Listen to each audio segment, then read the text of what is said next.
जब भी लोग मेरे से क्वेरी के बारे में पूछते हैं कि वो अपने बिजनेस के लिए कैसे क्वेरी जनरेट कर सकते हैं, कैसे लॉयल कस्टमर ला सकते हैं, तो बेसिकली मोस्टली पर्सन केवल क्विक हैक्स के बारे में जानना चाहते हैं। उनको उस चीज़ में इंटरेस्टेड नहीं होती जो एक्चुअली में आज के टाइम में यूजफुल है।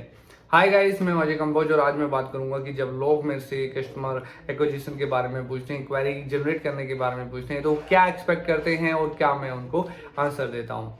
एक्सपेक्टेशन वन, कि मैं उनको कोई भी डाटा का सोर्स बताऊंगा जहां से वो कस्टमर का डाटा ले सकते हैं और उनको फॉलो कर सकते हैं और वहां से वो उनको कस्टमर मिल सकते हैं। लेकिन मैं उनको बताता हूं कि ऐसा कोई भी सोर्स रिलायबल नहीं होता, ट्रस्टवर्दी नहीं होता।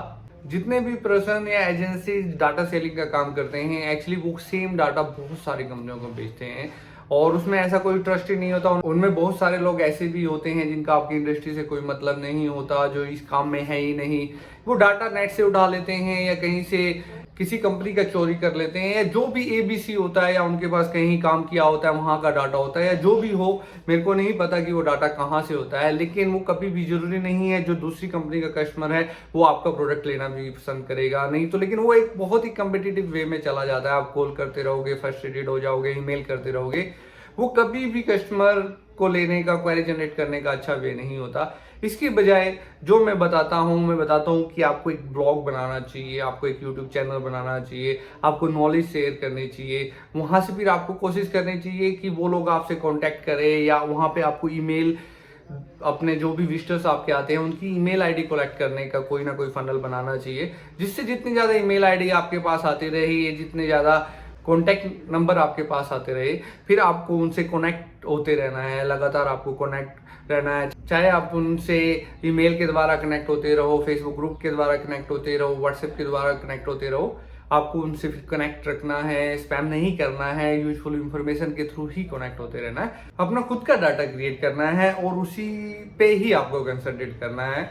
एक्चुअली हम ये चीज क्यों नहीं कर पाते, क्योंकि डाटा परचेज करना और फिर कॉल करना हमको इजी लगता है, बजाय इसके कि हम खुद एक ऐसा सिस्टम बनाए जिससे कस्टमर हमसे कनेक्ट हो सके और वहां से हमारा खुद का डाटा क्रिएट हो सके। क्योंकि एक ब्लॉग में टाइम लगता है, 2-3 साल उसको सक्सेसफुल होने में लगते हैं। एक चैनल को, एक यूट्यूब चैनल को सक्सेसफुल होने में टाइम लगता है। एक फेसबुक के पेज को, इंस्टाग्राम प्रोफाइल को, या अगर आप गूगल ऐड चलाते हो, गूगल पे कीवर्ड्स एसईओ करते हो, या इंस्टाग्राम ऐड चलाते हो, तो इन सबको सीखने में टाइम लगता है। इन चीज को कैसे आप इफेक्टिवली यूज कर सको उनको सीखने में टाइम लगता है। तो हम सीखने की बजाय हम शॉर्टकट्स में विश्वास रखते हैं और उसी की वजह से हम डाटा परचेज करने की तरफ ज्यादा ध्यान देते हैं, बजाय इसके कि हम एक ऐसा सिस्टम बनाए जहां से हमारे पास रेगुलर क्वेरी का सोर्स जनरेट होता रहे।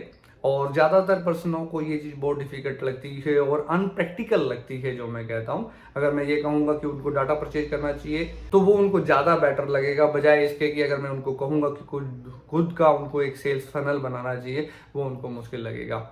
अब बात करते हैं दूसरे नंबर के बारे में। दूसरा जो लोग एक्सपेक्ट करते हैं वो ये करते हैं कि मैं उनको किसी डिस्ट्रिक्ट के, किसी एरिया के कॉन्टैक्ट नंबर दूंगा, डिस्ट्रीब्यूटर्स के नाम दूंगा, पार्टियों के नाम दूंगा और फोन नंबर दूंगा जहां पे जाके वो मिल सकते हैं या जिनको वो कॉल कर सकते हैं अपने डिस्ट्रीब्यूशन के लिए, या अपने प्रोडक्ट को बेचने के लिए, अपनी फ्रेंचाइजी देने के लिए, या अपनी डीलरशिप देने के लिए। लेकिन मैं उनको एडवाइस करता हूं कि उनको गूगल ऐड का सहारा लेना चाहिए, उनको फेसबुक ऐड का सहारा लेना चाहिए, उनको इंस्टाग्राम ऐड का सहारा लेना चाहिए। उनको एक स्पेसिफिक, एक पर्टिकुलर अच्छी ऐड बना के सोशल मीडिया का सहारा लेना चाहिए। एक अच्छा लिंक्डइन का भी आप ले सकते हो, वो भी B2 बिजनेस के लिए, B2B बिजनेस के लिए काफी यूजफुल वे है, तो उन पे आप ऐड चला सकते हो। और मैं गारंटी के साथ कह सकता हूँ कि उस पे चलाई हुई ऐड को अगर आप इफेक्टिवली वे से उसको वहां पे ऐड चलाते हो, तो अगर आप एक डेस्टिनेशन से दूसरे डेस्टिनेशन पे जाके डिस्ट्रीब्यूटर एक्वायर करने के लिए, अपनी फ्रेंचाइजी बनाने के लिए, अपना कस्टमर बनाने के लिए जा रहे हो, तो जो ट्रैवलिंग एक्सपेंसेस आपके रहेंगे, जो आपके स्टेइंग एक्सपेंसेस वहां पे आपके लगेंगे, उनसे कम आपको वो मंथली एक्सपेंसेस पड़ेंगे। लेकिन फिर भी लोगों को वो अच्छा नहीं लगता, क्योंकि ये सारी चीजें सीखनी पड़ती है, इनमें आपको दिमाग लगाना पड़ेगा, ये सारी चीजें आपको सीखनी पड़ेगी, इनके रिजल्ट बहुत लेट आपको आएंगे। तो इस वजह से लोग उस चीज को ना करके लोग उन क्विक वेज में रहते हैं कि उनको कहीं से फोन नंबर मिल जाए, ईमेल आईडी मिल जाए, चाहे सामने वाला बंदा उसमें इंटरेस्टेड है या नहीं है, लेकिन उसको फिर भी स्पैम करते रहेंगे लोग। तीसरा, जब वो बात करते हैं कि उनको क्वेरी चाहिए तो उनको लगता है कि जिन एरिया में मेरी कंपनी पहले चल रही है उनसे अगर कोई क्वेरी आती है तो मैं उनको वो शिफ्ट कर दूं।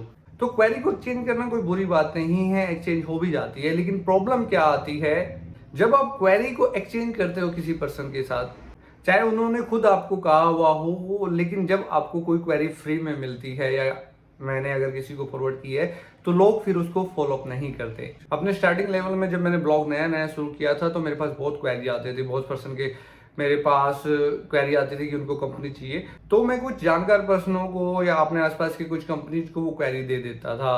अब मेरे लिए वो यूजफुल थी, मैं उसमें से कुछ क्वेरीज फिर भी कन्वर्ट करने में कामयाब रहता था। लेकिन जब मैं उनसे पूछता था कि उनकी कोई पार्टी उससे कन्वर्ट हुई है या नहीं हुई है तो उनका जवाब यही होता था कि उनमें से कोई भी इंटरेस्टेड नहीं है, वो सारी ही सारी यूजलेस है। लेकिन मेरे लिए वो कन्वर्ट हो जाती थी।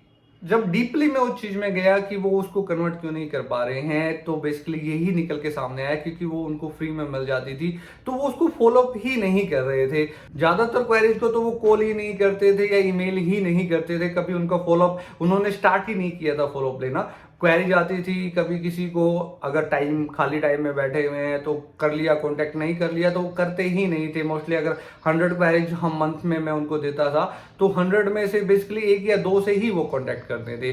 तो और 1 या 2 में से कन्वर्जन रेशो तो ना का ही बराबर ही होता है, क्योंकि अगर वो 100 को करते तो उनमें से उनको 1-2 क्लाइंट मिलते, 2 में से तो उनको मिलने की कोई संभावना थी ही नहीं। तो उसके बाद मैंने देखा कि ऐसे कोई फायदा नहीं है, तो मैंने उनको सिर्फ यही सिखाना शुरू किया कि वो कैसे क्वेरी को जनरेट कर सकते हैं। सोशल मीडिया से कर सकते हैं, गूगल से कर सकते हैं, लिंक्डइन से कर सकते हैं।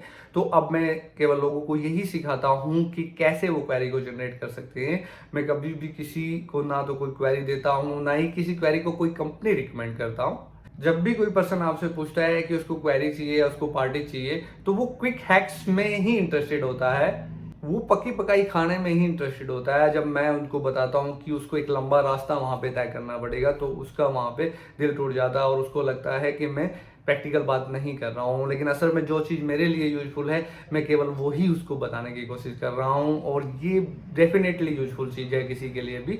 आपको खुद का ही सेल फनल बनाना पड़ेगा, जहां से जो आपको प्रोस्पेक्ट हो सकता है, जो कस्टमर हो सकता है, उनसे आप कैसे पहुंचेंगे वही आपको सीखना है, ना कि ये सीखना है कि कहाँ से आपको डाटा परचेज करोगे, आप कहाँ से आप दूसरों के कॉन्टेक्ट नंबर हासिल करोगे, डिस्ट्रीब्यूटर्स के कहाँ से आप एड्रेस उनके हासिल करोगे। बजाय इसके आपको इस चीज पे कंसंट्रेट करना है कि जो इंटरेस्टेड है प्रेजेंट टाइम में किसी कंपनी की डिस्ट्रीब्यूशन लेने के लिए, जो प्रोडक्ट या सर्विस आपके हैं उनसे रिलेटेड सर्विसेज या प्रोडक्ट में इंटरेस्टेड है, जो एट प्रेजेंट उन तक पहुंचने में। उम्मीद करता हूं ये इंफॉर्मेशन आपको अच्छी लगी होगी। Thanks for watching.